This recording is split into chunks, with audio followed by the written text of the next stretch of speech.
Hey guys, welcome to the George Jet Show. Tonight's guest is Alexander de la Cruz, a DJ and all around nice guy. Let's give a round of applause for Alex. What's up, man? How you doing? Hey, what's up? Man, nice to have you here. I've been trying to get you like for years. Yeah, because you are completely unreliable. Thank you. Hold on. Thank you. I appreciate that. Telling everybody. Well, first things first. While you're telling people who you are, I'm going to serve myself a drink today. Today I'm drinking Bullet Bourbon, and you can see the I've had that bottles. bourbon. It's very good. I like the bottle. Oh yeah, I like the bottle too. What are you drinking? Yeah. So I'm drinking Patron with orange juice and a little cranberry with a lemon twist, which some call a tequila sunrise. Nice. You know what? Another tequila sunrise. You ever seen the Eagles? I have not seen the Eagles, but I do have their album. Yeah. Yeah. I got to catch them on that reunion tour right before they all started dying. Yeah. And then like three of them like went back to back, or two of them. I don't know. But boom, So they were dropping like flies. like birds. Well, you're the one that wasn't you that one that told me that like they always die in threes and the whole nine, celebrities and all that stuff? That No, wasn't you? no, it wasn't me. Even if I told you that, I'm going to deny it, just to put you on the spot. So, dude, there's like so many topics, and I'm sure you're going to be back in the show a bunch of times because this is kind of like an informal one to introduce you to the people, and we have a lot of in common, a lot of the same sense of humor. We like dark humor. You know, we don't mean to offend anybody. That's the point. It's like an equal opportunity. Well, at least me, an equal I opportunity. love it. I love offending people all Oh, the you time. do? I mean, Oh, okay then. I take great pride in that. Okay, I wasn't sure about that. Mm. Yeah. But I'm very much the type of person like that throws a rock and then hides the hand behind their back. I didn't do it. Oh, you always did that when you were a kid, Oh, or of you course. just do that now? Well, I learned it from my cousin. He was amazing at it. He used to do it to me. So then, I just took the torch and I kept on with it. Nice, nice. So what's been bothering you in the You know, news lately? if you do that very well, you could become president. You you can, yes, you can. Oh boy. All right. So what's been bothering you in the world today? Like maybe the last couple of days. What's been on your mind? I was just talking to somebody the other day. What is bothering me is the lack of artistic, you know, um, truth, artistic juice in almost everything. Everything's been watered down. Right. It's I think everything from computers to gizmos, whatever it is, gear and all this stuff, and every aspect of art, from writing with AI to art with, they're going and they silk screen Marilyn Monroe's face on a canvas and then throw some paint on it and a Mickey Mouse thing in the corner, and suddenly it's an $8,000 work of art. To DJs phoning it in because they just go and they sync up stuff and they go and they hit play, and it pretty much does the work for you. But in general, that because I was just the other day during the Formula One thing, I was out and they were, they had artwork in the whole line, and I was like, this is worth $10,000. Right. Right. It's basically like It a was a canvas, gorilla holding a bottle of champagne. That was like $10,000. and that was it. Or a white canvas with like red stripes, like somebody did this with the brush and then put a hefty price on it. Is that what you're Yeah, referring to? I'm referring to all of that, and all that stuff that people are claiming is like art, or like there's supposed to be some work into it, and I think that's the part that's missing. We're simplifying things so much Yeah. that you're missing the artistic part. Part of making great art. I think it was Andy Warhol that said, that he wanted all his artists to be starving and uncomfortable in the whole nine, because anxiety and pain and suffering brings out the best art. And let's be honest, it Right. does. Eventually everything comes full circle. Like, for instance, the vinyl thing, right? The Okay. vinyl thing, I mean, we went from records to tapes to CDs to, a thumb drive, right? And Right. Well, MP3s and crap like that, technology right? changed. So Right. all that stuff changed. But look at people now. Record sales are outpacing any other format, right? Right. And for the most part, people are loving going out to Walmart, to the record section at the Walmart on Right, but 163rd Street, right, but and they're I looking at think records. I couldn't right, believe but it. I Yeah. mean, listen, I have a bunch of vinyl here, and I actually bought a couple of used tracks from the record stores. I think that's more a nostalgic thing. I don't think it's like a catching on thing, because I think like a couple of years ago, I was talking to John Q, and his daughter started buying albums. She bought a couple of tracks, and we were talking about. I said most of these records are almost $30. So Right. guess what? She doesn't listen to any of that stuff anymore. So the turntable, the records are all there. It's been 5 years. She hasn't touched it. So I said, this is all a fad. It's a fad for the new generation, but for us that are older, it's a nostalgic thing that we can go and listen to some songs. I mean, I play some of the tracks and I'm like, wow, I remember it that way. It sounded different. But I'm a type of person that I like to embrace new technology. And Spotify, I live on Spotify now. I discover so much new stuff on Spotify that I will throw everything that I've known in the past, just throw it away and concentrate on all new music, because there's a lot of good stuff out there. So There is. when you say creativity, I don't know, man. I don't Okay, know. well, let, I let me let me point out something. Like, Yeah. for instance, you saw the Grammys this year, right? And in the Grammys this year, there was one distinctive thing that they did. They started adding live musicians, bands, to pretty much almost every single act, right? Whether it Right. was a rap act or a track act or whatever, there was a band playing in the background, Right. if you noticed it, right? And because that's a lot of what's going around. I'm sure people are discussing it over at the Academy, talking about, hey, like, when are we not going to have any more musicians on stage? People that actually play guitars, play drums, Right. play the piano, and the whole nine. Right. And because it's become, format music, Okay. track acts. Okay, Right. so I mean, so that if everything that you're doing is digital, because because DJ Khaled is there and he's adding the drums and he's adding the guitar part and he's adding this and the whole nine, where are the musicians? Where are they to go? To bring that live element to it. And everybody has to work for Mark Anthony. Right. Right. No, I agree. I mean, I prefer live instruments. I prefer real musicians, but that's going on a trend. If we pick a specific genre, let's say hip hop or trap or whatever you want to call it now, Right. Right. if you notice, all the songs are the same.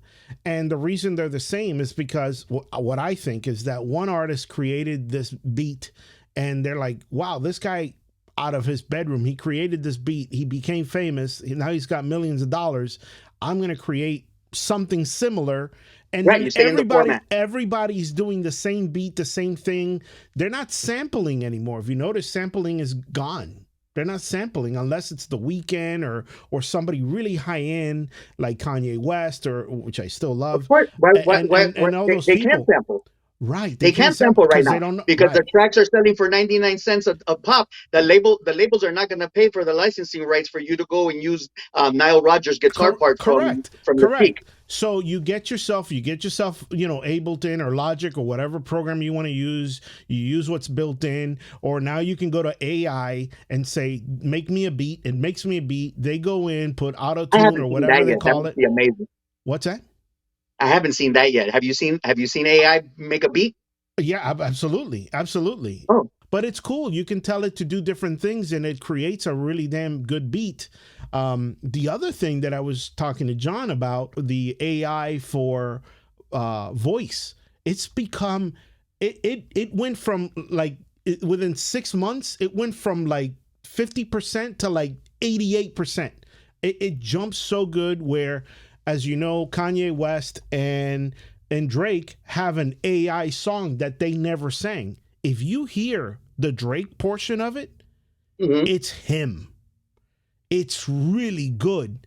It's extremely good. And if I wouldn't have told you that it's Drake, you would have never known that it was AI right. generated. So That's going to be a big thing. And I think that that's going to be the next thing now. My best, ay, yeah, I got my heart on my sleeve with a knife in my back. What's with that? Ay, 21, I love him, they're my brother, that's my stat. Ay, Metro made the beat, so you know that it's gonna slap. The reason I mentioned this is because you're saying, where's the creativity?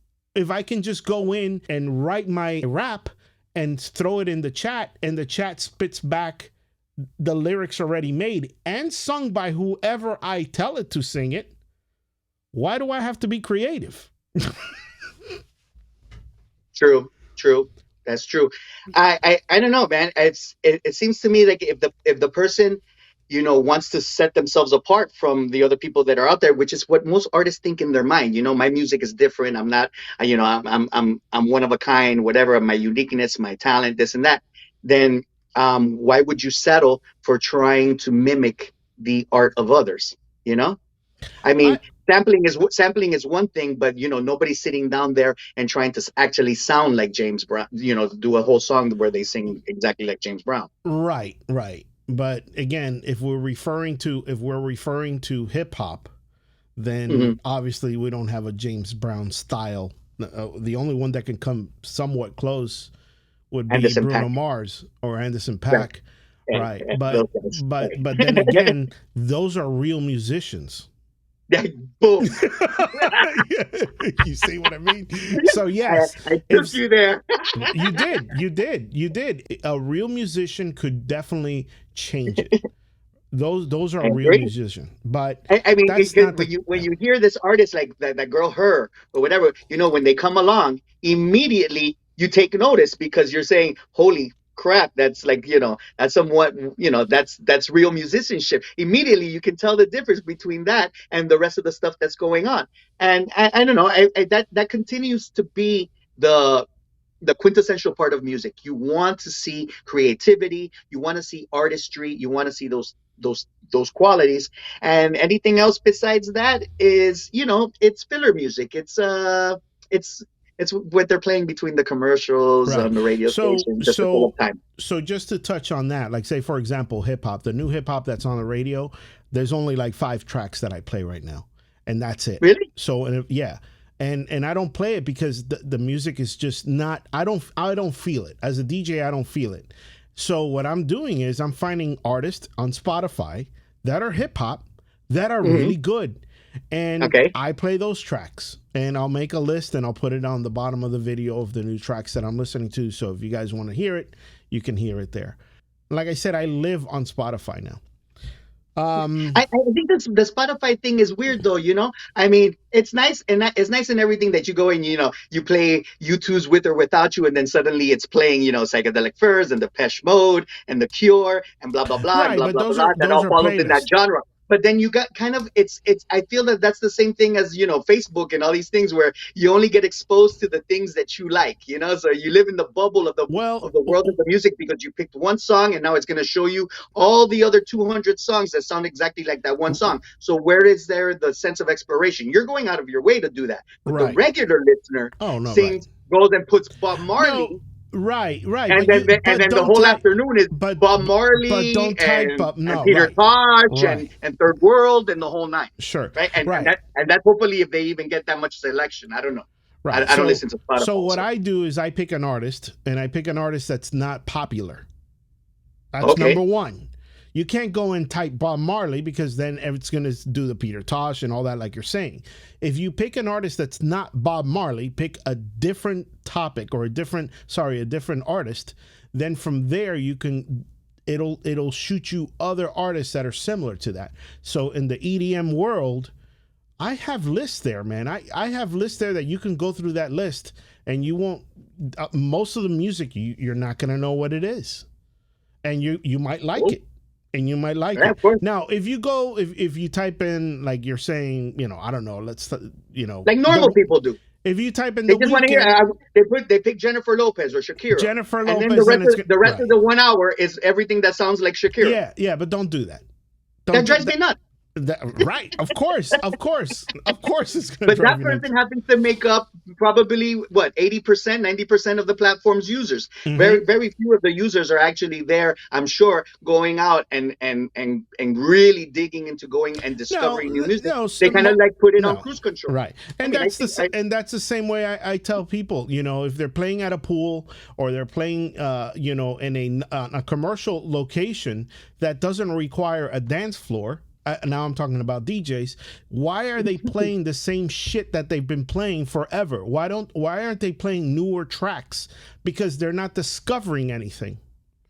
They're just stuck they're stuck in the Pitbull and the Bad Bunny and the same shit. I'd be really curious if right now you had to go to the record store and drop $200 every Wednesday to go out and DJ on Saturday and Sunday, how much music those people would be listening to. Or would they even be DJing? No. If they really had to pay for all that music, would they really be DJing? No, not at this time. No.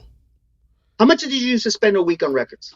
I would say in a month, at most minimum, $60. And that's when I first started. $60 was a lot of money to me back then. And the most, maybe double that, $130. But you're talking about when I'm like 21 and I didn't make that much money, so $130 is probably a whole week's worth of money, a whole salary. So it's a lot. I remember I would walk out of the record store with $150 worth of records. That wasn't that many records because the imports were $10. Right. The domestics were between $4 to $6. If people had to do that now, would there be that many DJs out there? No. Maybe this is a moment where we need to go back to rewind. And speaking of going back to the vinyl thing, you're right. Maybe it is trendy, but people love tangible stuff. That's why there's companies like Free Prints are making pictures and those on. People love to feel, to touch something. There's porn is great, but you want to touch some titties. Yes, you do. Damn, man, hold on a minute. Really? Is that where you went with that? Amazing. All right, so on a different topic, bro, here in Tamarac, this lady goes into McDonald's, orders a Happy Meal with chicken McNuggets, okay? She gets the chicken McNugget Happy Meal thing, throws it to the back seat, and the kid grabs a chicken McNuggets. It was super hot, burns his mouth. It drops between the kid's legs. And now the kid has some sort of, burn because the chicken McNugget got stuck between the car seat and his leg. And she's suing McDonald's. What do you think of that?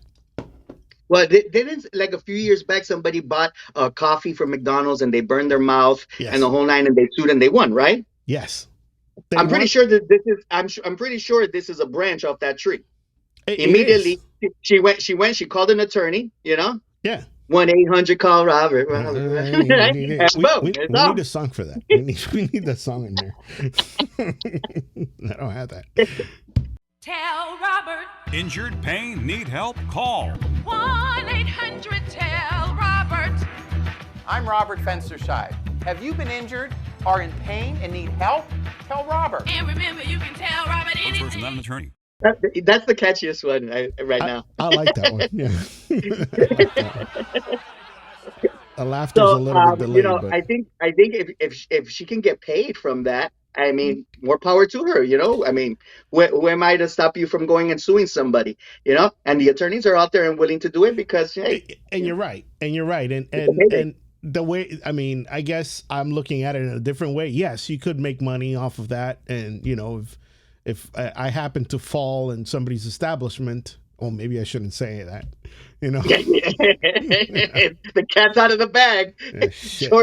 George goes and trips at Walmart on purpose. They're gonna use this podcast. He talked about it. It was premeditated. No, but my thing is being as a parent, wouldn't you check the content? I mean, you're giving your kid fried food. You know, you don't know if it's hot, if it's cold, if there's a frog in there or a Whopper or a Big Mac. You don't check the order. You don't check it and give and check the temperature or whatever before you give it to your kid. And the kid apparently was autistic on top of that. Not that that matters, but apparently maybe the kid doesn't know that food is hot and it can burn. Yeah, so you're right. I think it's You're right. negligent on the parent to have checked before you give it to a kid to see if it's hot or not. It's just like when you were, you know, when your mom, I'm sure, gave you, you know, bottled milk. She didn't just, you know, heat it up in the stove and just shoved it up in your mouth. She tested. Look, I'm going to be honest with you. You know who pays for these lawsuits? Who? Insurance. Sure. So anytime anybody can get money out of insurance companies, I'm all for it. I don't give a shit. Go get your money. Okay, fuck Boom. it then. Insurance companies are the devil. To right, me, so- insurance companies deserve everything they get because they love collecting premiums and they hate to pay out. So True. if somebody has any type of legit gripe against them, yeah, you know what? Maybe it was her fault. How much of her fault? Is it 40-60? Is it 40-60 McDonald's? Is it 60-40? All right. Yeah, who knows? So on the But next episode, Alex is going to give everybody clues on how to give lawsuits, do lawsuits, and how to collect lots of money. What are you talking about? I got involved in a hit and run on the middle of the day at 2:00 in the afternoon on 183rd and US 1 in the middle of Aventura. Okay, Yeah. broad daylight. The guy hits me in an Audi e-tron GT. This is a $100,000 electric car, right? Smashes into my caddy, smashes my door, and the whole nine, and then turns around and takes off.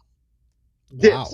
I called attorneys. I called 1-800-CALL-ROBERT and the rest of them, all and Jared Levine, all of them, all across the board. Song again. 1-800-CALL-ROBERT, Robert. So I call all those fools. And as soon as I tell them that I'm in a hit and run, they said, well, DeSantis and did the tort reform and we can't get any money and this and that and blah, blah, blah and all this. Even there's a guy called Lebovic that says that he has access to all the cameras. You see him on TV all the time in the daytime. Okay. I called him. They got no cameras. They got nada. got No nothing. camera. Law and Order and all those shows, it's a lie. There is no zoom in thing that grabs the tag. There's no zoom in thing. Only if you eat the red light. Any other thing that's not the red light, there's no zoom in thing at all. So this is why people run, because they take off after they crash, because there's nothing to stop them. By the way, when they catch you later, all they give you is a citation for leaving the scene. You don't even get arrested or anything unless you run over somebody, you know, or whatever. But besides that, you don't get anything. How come you didn't chase him? I did, but just for one block. I said, you know what? Like, I'm not doing this. It's a car, man. Am I crazy? What is this? Like the Fast and the Furious? Right. Like, yeah. You know, the crazy person inside me wanted to come out, but I only got like about, 300 yards. Here's the kicker. So I called my Kemper Insurance. So don't get Kemper Insurance, right? Piece of crap. So they go and I called over there. I couldn't believe it. This is like 8:00 in the morning. They call me and to tell me, hey, we're not going to pay your claim. And I say, why not? He goes, well, because you said that you were traveling from an appointment to an appointment that you had at your office, and you're using the car for commercial purposes. I said, what the hell are you talking about? I'm a realtor. I'm supposed to go to my office. I'm not supposed to go. No. You needed to get commercial insurance in order to drive your car. Yeah. Even though I'm not driving with people in the car or nothing, I'm by myself in the car, heading, to a house to go put a sign, and then I was heading back to the office. No, that was commercial purposes, so they're now trying to deny the claim. Of course. So I told her right on the phone, Dios castiga esto. Right. Yeah.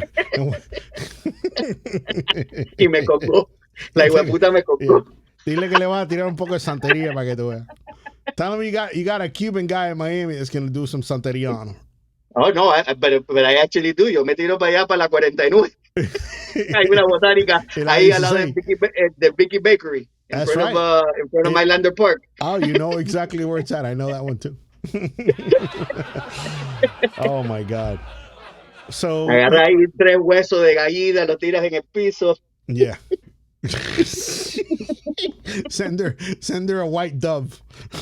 Exactly. Wrapped in anthrax. Yeah, that's right, bastard. So All it right. was a pleasure to have you here, Alex. A real pleasure. And Likewise, buddy. and It's been a minute trying to get on here, man. I I had to know. wait a time. all right, so now we did all the technical stuff. Now we know how to set up the camera and all that stuff. We'll have more time to do it, and we'll go from there. All right, guys. All right. Thank you so much for showing up. Thank you, Alex, one more time. Where could we find you, man? Where could we find you? Social media. Tell us. AlexMiamiProperties.com. Okay. If you're looking Alex, for an apartment or a house or need money to buy something, call me. If you need a DJ, call George. I need another bottle. Could you give me another bottle? That wasn't in your rider. That wasn't shit. All right, guys. Thanks so much. Thanks for tuning in. I hope you guys had a great time.